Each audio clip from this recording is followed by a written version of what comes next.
I'm so glad you're here. I love you. I freaking love you.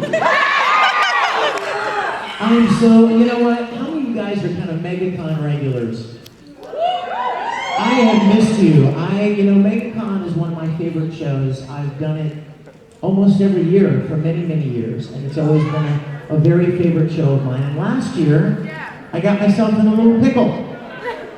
We were going to be premiering Star Trek Continues episode 4 at Phoenix Comic-Con, and I didn't realize it was the same weekend as Megacon.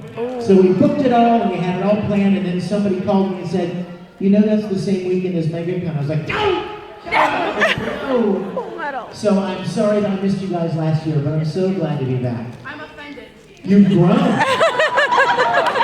have. What? Are you offended too? I'm offended. Oh, really? I missed you last I just want to say one thing to you. Sit.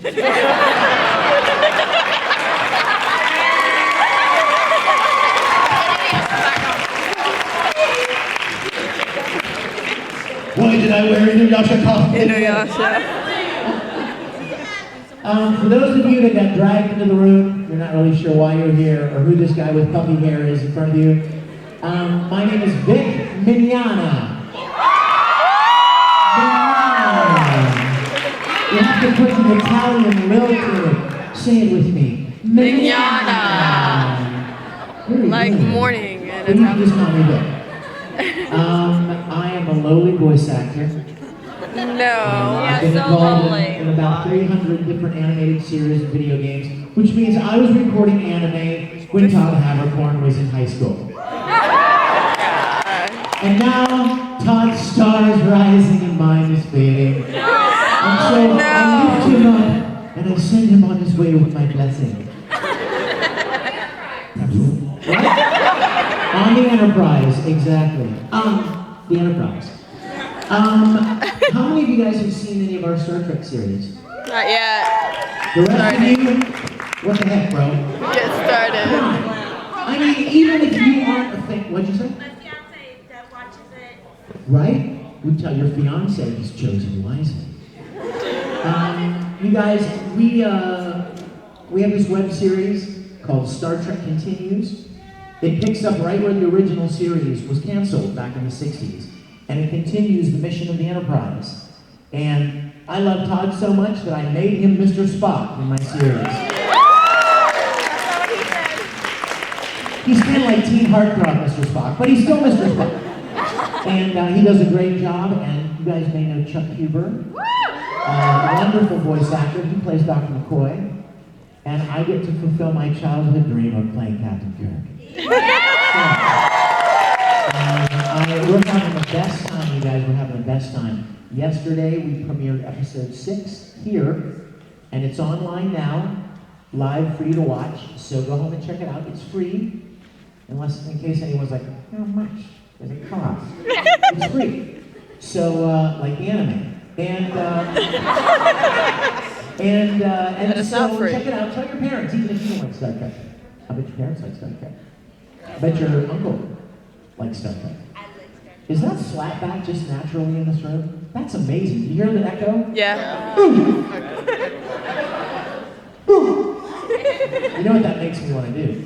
Do it. Never gonna give you up, never gonna let you down, never gonna desert you, never gonna make you cry, never gonna say goodbye, never gonna tell a lie and hurt you. Boom, you've been rickrolled. Anyway, let me just take care of a couple of things really quick because I want to talk to you as long as I can and take questions and stuff. But there's some things I want to tell you first. First of all, a lot of you guys wrote me and asked me if I was going to be bringing any of my music CDs. Some of you may or may not know I've been writing and producing music twice as long as I've been voice acting. And I've got several music CDs out. It's good music, I promise. I mean, some people are like, I play music! And they're not really good at it. But I've been doing it a long time, and I think you'd enjoy it. And I really want to tell you about a concert DVD that I have. Has anyone in here got my concert DVD? Did you like it? you like it? It was awesome. They loved it, and it did not pay them anything to say that. A few years back, I was doing a live concert in Houston, Texas, at a convention, and they had amazing cameras, and they had a jib camera that flew over the audience, and they had light, intelligent computerized light fixtures, and fog machines, and all this great stuff. And I thought, well, this is the perfect place to do a concert, an actual DVD, like a recording. So I did it, and as we were putting it together, somebody said to me, hey, you know what you should do?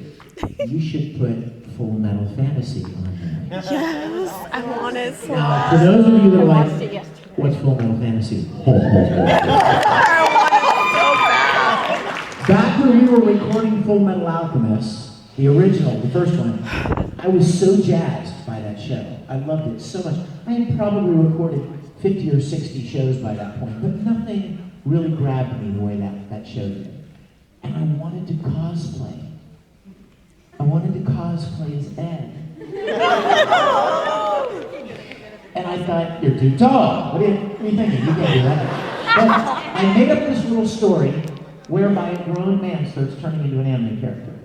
And then I thought, you know what? I don't think I've ever seen any voice actors cosplaying as their characters. So I asked some of the other voice actors if they would like to be in this little movie. And we got together one weekend and we shot Full Metal Fantasy, which is a live-action parody of a lot of the voice actors cosplaying as their characters. Now, the only time anyone would ever see it would be if I sang it in a concert.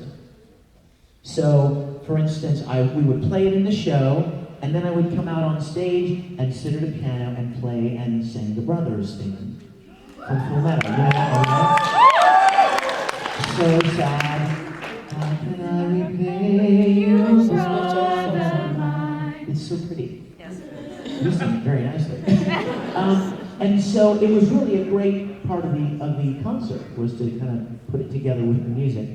So when I was making the DVD, I thought, you know, it's never been available. I've never made it available to the fans. So Full Metal Fantasy is on the concert DVD.